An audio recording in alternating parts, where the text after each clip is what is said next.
আজকে আমাদের আলোচনায় কাতারে হিন্দু ধর্ম নিয়ে। কাতার হলো একটি ইসলামিক রাষ্ট্র যেখানে বহু ধর্মীয় সংখ্যালঘু রয়েছে।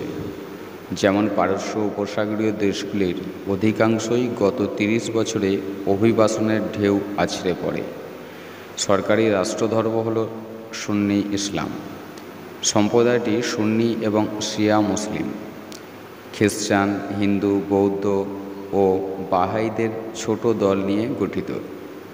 কাতারের জনসংখ্যার 65.5% মুসলমান, এরপর 15.4% খ্রিস্টান, 14.2% হিন্দু, 3.3% বৌদ্ধ এবং বাকি 1.9% জনসংখ্যার অন্যান্য ধর্ম অনুসরণ করে।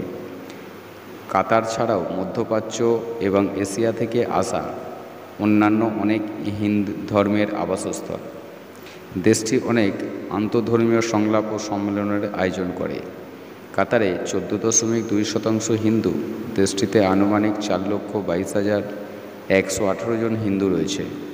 অনেক হিন্দুই দক্ষিণ ও দক্ষিণ পূর্ব এশিয়ার।